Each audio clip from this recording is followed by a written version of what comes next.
Imagínense que al tremendo desafío de la maternidad se suma también el hecho de llevar adelante una discapacidad. Vero González estaba justamente para contarnos sobre un trabajo sociológico revelador en ese sentido, Vero, que arroja luz sobre la realidad que viven estas mujeres. ¿Cómo estás? Buenas noches. ¿Cómo estás? Sí, así es. Imagínate tener una discapacidad y que de repente te digan, bueno, no, vos no podés ser mamá.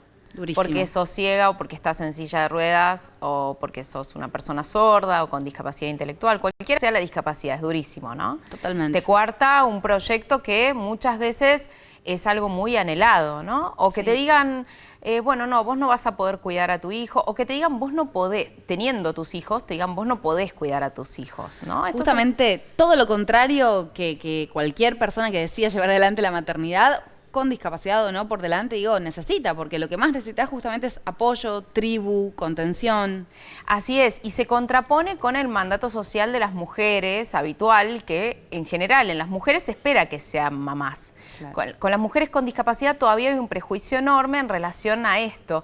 Y es por eso que Carolina Ferrante, ella es socióloga, quiso trabajar este tema. Ella viene trabajando hace mucho tiempo en temas de discapacidad. ¿Pero por qué eligió la maternidad? Bueno, porque su mamá adquirió una discapacidad motriz cuando ella, su hermana y su hermano eran muy chiquitos. Y cuando ella fue mamá, en 2018 tuvo a su hijo Gino, ahí pensó en Marisa y dijo qué enorme desafío tuvo esa mujer. Total. Con todos los prejuicios que tuvo que soportar, porque bueno, muchas veces había cosas que incluso no le creían que le pasaban, ¿no? Muchas veces el dolor que viene asociado a una discapacidad física, bueno, en el trabajo no le creían y pasó muchas cosas para poder llevar adelante su maternidad.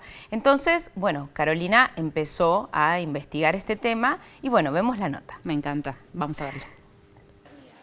Bueno, hice un estudio cualitativo a través de entrevistas en profundidad a 12 mamás con distintas discapacidades que viven en el área metropolitana de Buenos Aires y que fueron mamás entre 1981 y 2024, que son 4 décadas en las cuales hubieron cambios muy profundos en lo relativo al abordaje de la discapacidad y de los derechos sexuales y reproductivos. La similitud principal es una continuidad de obstáculos y prejuicios para el ejercicio de la maternidad. Estos prejuicios se expresan principalmente en los ámbitos socioafectivos, en los ámbitos familiares, en los entornos sociales, en los ámbitos laborales, educativos. Allí permanecen prejuicios respecto a que estas mujeres, por tener una discapacidad, no tienen capacidad parental.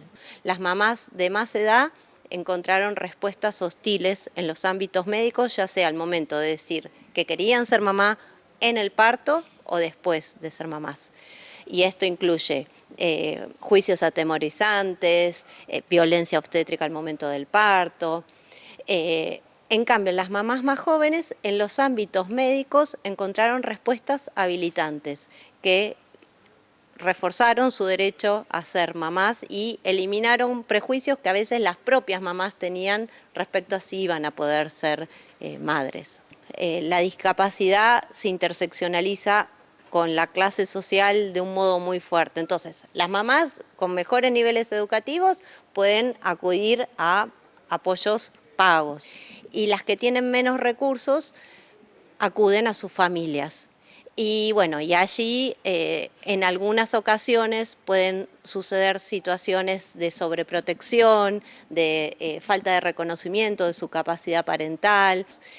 Y algo muy interesante que emerge es que estas mamás en sus prácticas de crianza transmiten valores anticapacitistas. ¿Qué quiere decir esto? Enseñan a sus hijos el valor de la discapacidad, que la discapacidad no es ni una enfermedad, ni un error, ni un defecto, sino que es un modo de diversidad humana y eso lo transmiten a través de sus prácticas de crianza. Y eso es muy interesante porque son personas que también van a transformar el mundo el día de mañana.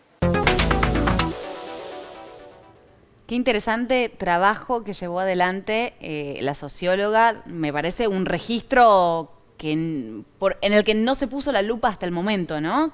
Asumo que derivará en algún tipo de libro o alguna Ojalá. algún trabajo más... Ojalá que así sea, porque es como vos decís, Maga, no se puso la lupa sobre este tema y es muy interesante porque tiene muchas aristas, ¿no? Un poco, bueno, la falta de apoyos con las que a veces tenemos que lidiar las mamás con discapacidad, de apoyos para criar. No conocemos ningún estado que brinde apoyos para criar y eso es algo en lo que hay que trabajar. También los prejuicios que muchas veces nuestros hijos e hijas también tienen que enfrentar, ¿no? Yo te decía recién, mis hijos escuchan todo el tiempo la frase cuida a tu mamá.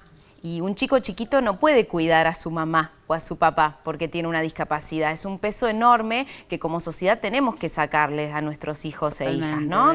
Y es interesante poder pensar todo esto que se pone en juego cuando las mujeres con discapacidad decidimos maternar, ¿no? Todos estos prejuicios que está bueno sacar. Y esto que decía Carolina, ¿no? Que las mamás les transmitimos una mirada no capacitista, ¿no? Exacto. Y cómo está bueno que eso vaya permeando en la sociedad toda para construir una sociedad mejor que nos reciba mejor a todos y a todas. No hay mirada más inclusiva seguramente que la de un hijo que vive en casa con una mamá que lleva adelante la vida de la manera más adelante posible, lidiando con situaciones como esta. Me encantó que lo que recién contaste que dicen tus hijos, la respuesta es mamá nos cuida a nosotros. Con lo cual, eso va a las escuelas, a sus compañeritos y compañeritas, va a toda la sociedad y es interesante y nuestros hijos nos enseñan, ¿no? Siempre. Absolutamente. Vero, gracias por estar acá.